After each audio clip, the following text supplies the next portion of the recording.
To the Sunday Urban Scene. I'm Thelisha Casey, and that was Lauren Harper, the former state director for the Beto O'Rourke campaign. About 2 weeks ago, O'Rourke ended his bid for the Democratic Party nomination for president. But there are still many more candidates working for your vote. And tonight, sitting at the Sunday Urban Scene table, is Michael Bailey. He is the founder and the publisher of the Minority Eye, and also the public relations officer of the Democratic Black Caucus of South Carolina. Thank you again for being back. Beto did not make it. He's one of the ones, if you go to probably CNN's website, he's one of the ones whose face has been grayed out now. Okay. But there are many, many, many more candidates still working to get people's votes, especially voters here in South Carolina. And your magazine, your news organization has been following these candidates throughout South Carolina and talking with them one-on-one. Most recently, new to the race, one of the newer candidates in the race, Deval Patrick. Right, and I'd be remiss to say Governor Patrick brings a different dimension to the race, a breath of fresh air for a lot. Some he have met him with skepticism, and so it's kind of 50-50 right now. Former governor of Massachusetts. He's worked in the Clinton campaign, also worked with Bain Capital. I know a lot of people, they have questions about that or concerns about that as well. But why do you think a breath of fresh air? When he entered the campaign, I heard a lot of people, I think I heard, at least over on Twitter, a big, oh no. So why a breath of fresh air? Well, I think the state party Chair Trav Roberts explained it best when he was talking to a couple of reporters. He said, remember when the first winter hits and that first freeze hit, especially if you're down in the low country, you go out, you see the pond, and it looks frozen solid, but when you step on it, the ice starts to crack. Well, I think that's the way, and he explained that that's the way they looked at Joe Biden. Joe Biden has the black vote locked up, and Joe Biden himself told that to Cory Booker, a black senator. He looked at him and said during the debate, I got the black vote, but on the ground it's a different story. What are you hearing from people? On the ground, it's the split is older African Americans are supporting Joe Biden because of name ID and his affiliation with President Obama. Younger millennials are split and are looking for a candidate. Nobody has a monopoly on those votes. And so the question is, what are they going to do February 29th? One of the things we have to remember with the polls say likely voters. Biden has, I think, 33% of 23%, somewhere like that, of likely Democratic voters. Well, we all know that Barack Obama won because he got unlikely voters that came in and voted for him. So the race is still wide open. This past Tuesday, the Democratic Black Caucus of South Carolina had a community forum with Deval Patrick. What were some of the questions that people there asked him? A lot of the questions were, they asked why he was getting into the race late. They talked about his, I think I heard one question about his time at Bain. He later on had a dinner with us and kind of explained that people was interested in, of course, his position on reparations. Also, I think they talked about, it was a question regarding health care, in terms of health care for all. But from what I took from it, Governor Patrick's a moderate. And he believes, that from listening to him, he believes we need moderate change. Sweeping change would be nice, but you gotta look at, he was the former governor of Massachusetts. We got a African American population of 5%, give or take. So he's definitely a moderate. But what it shows is that he can win over a large coalition of voters. Yeah, he did 2 terms in Massachusetts. 2 terms. Okay, so before then, not that long before then, you guys covered Congressman Cedric Richmond. He was in the Low Country, and he was a surrogate for Joe Biden. When and where did you talk with him? We talked with Congressman Richmond in Charleston at the Blue Jamboree. The Charleston Democratic Party puts on a big event called the Blue Jamboree. And Congressman Richmond made the case. He's a great surrogate. Understand A large part of Biden's lead is because of his ground crew, his ground team in South Carolina, and surrogates like Congressman Richmond. Congressman Richmond is the former chair of the Congressional Black Caucus. He's the current chair of the Congressional Black Caucus Foundation. He comes from the 2nd Congressional District in Louisiana, which is predominantly African American. He made the case of Biden is tried and true. He is a relatable candidate. He's a straight talker, well loved in the community, has no problem going into African American communities, no problem talking with white voters or whatever. That part of Biden's lead is because of the surrogates in his team. He has assembled a great team, and a team with a wealth of experience. A lot of the campaigns have fairly young. They're talented, but they have fairly young people and limited experience. When you were in the Low Country, residents there, voters there, were they talking about the candidates the way we see voters in the Midlands talking about, or do you see a difference in these two areas? Well, I don't really see any real difference, but and this is the one thing that we have to remember, that most political consultants know. Republicans tend to fall in line. Democrats fall in love. Republicans, no matter who the candidates are, they say this is who we're going for, and they fall in line, just like with Trump. Well, Democrats, we fall in love. And so you have people that love Biden, people that love Bernie, and people that love Warren, and that's a lot, and that's why the campaign is wide open. Because if either one of these candidates drop out, who do these diehard volunteers and followers? Who do they go? Who do they love next? Is the question. We are now less than 100 days away from the South Carolina Democratic Party primary. It happens on Saturday, February 29th, 2020, and we are exactly 95 days today away from that very important date.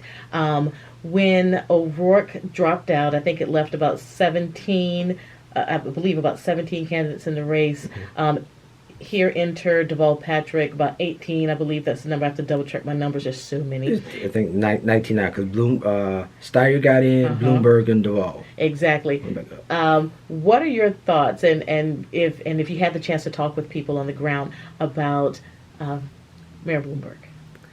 And the endorsement that he picked up right here in South Carolina. Bloomberg has a lot of powerful allies and friends, and so he's going to pick up some political endorsements, some of the political elite. How that translates in the primary, you're dealing with grassroots voters. What that looks like, I'm not sure he's going to have the ability to reach the voters that are where it's going to count. He has the experience. He has the knowledge, but it's at a certain level. If this was New York or somewhere, maybe. I don't think that's going to translate well in a southern state like South Carolina. I wanted to pivot a little bit to your role that you play with the Democratic Black Caucus of South Carolina. You're the public relations officer. What is your that organization has spoken with or did events with, I believe, every campaign, every candidate except maybe about 3 of them. Right. You guys did not get a chance to talk with Beto, Elizabeth Warren, or was it Cory Booker? Elizabeth Warren, and we talked with Cory. You talked. We had the chairman was able to have a conversation with Beto, but we didn't get a chance to do an event. Our philosophy is the more the merrier. It's wide open, and we're only interested in making sure that whomever wants to enter the race, that they get an opportunity to talk to African American voters, and that is my job, to help facilitate that, to help facilitate what the mission of the caucus is, and to help candidates do outreach to African American voters, and most importantly, to make certain that elected Democrats are supporting our issues and making policies that impact us positively. What do you think are some of the most pressing issues when it comes to the black community and communities of color, not just here in the Midlands and South Carolina, throughout the Midlands and throughout South Carolina, because I know you guys travel and you get to talk. You're getting the chance to talk with voters in their community. What do you think are some of the most pressing issues? Those kitchen tabletop issues that people are they're talking about and they're concerned about. Some of those issues, number one, is wealth disparities, wealth inequality. That is a big issue. A lot of candidates are substituting jobs for having a conversation with wealth inequality. That's not the same. One of the other issues, the big issues, of course, criminal justice reform. We need to take a look at criminal justice reform, specifically the bail system, the cash bail system, sentencing guidelines, where we on marijuana. We think that it's about time to end marijuana. It's legal now in 7 states. That time is coming. Another big issue is child care and, of course, housing. You covered the criminal justice reform that took place at Benedict College a few weeks ago. You were in the crowd. You were talking with the supporters and the protesters there. What stood out to you most? We did not participate in the forum. We did not go. We were boycotting. So let's be clear. But we did go out and lead a couple of rallies against Trump being at a HBCU.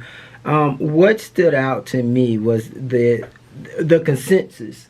It was a lot of people there of all colors, from all backgrounds. They also thought that Trump didn't need to be there. It was a array of reasons for it, but everybody thought that his presence on a HBCU were, just why. It was hypocritical. The statements he had made about John Lewis, the statements he made about disparaging comments he made about our districts that we live in, where Benedict's one of those districts that he would have made disparaging comments about. To me, it was a farce, and to allow him to, I think the chairman said it best, to stand up at a HBCU and position himself as the champion of justice and not be contested, no. All right, less than 100 days away from Saturday, February 29th, 2020. That's the date for the South Carolina Democratic primary. 95 days today, to be exact. It sounds like a lot, but it's not a lot. So it's not a lot of time for listeners and for voters, for us here in South Carolina, to do our due diligence and homework on the candidates. If you're going to vote Democratic, on the candidates that want this top job. If you can if your team can put together a message, you still got plenty of time. Yeah. They're saying that as time is winding down.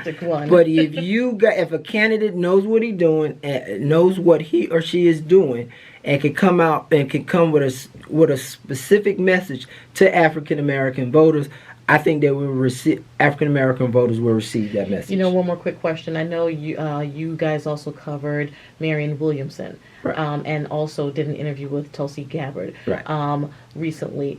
At those events, from your editorial standpoint, what are some takeaways? How did they interact with the crowd? What was the crowd thinking or gelling with them? Marianne Williams struggled to connect.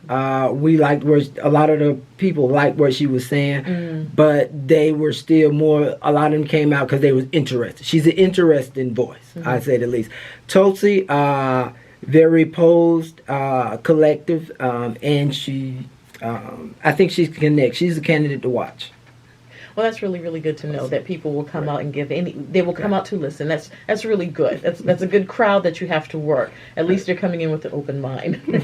Michael, thank you so much for joining us again this Sunday. Michael Bailey, publisher, founder of the Minority Eye, and also the communications, public relations officer for the Democratic Black Caucus of South Carolina. Thank you again for your time, and thank you all for listening. Don't forget that date, Saturday, February 29th, 2020. That is the date of the South Carolina Democratic primary. Until next week, we'll see you right back here again. Same time, same place. Have a good night.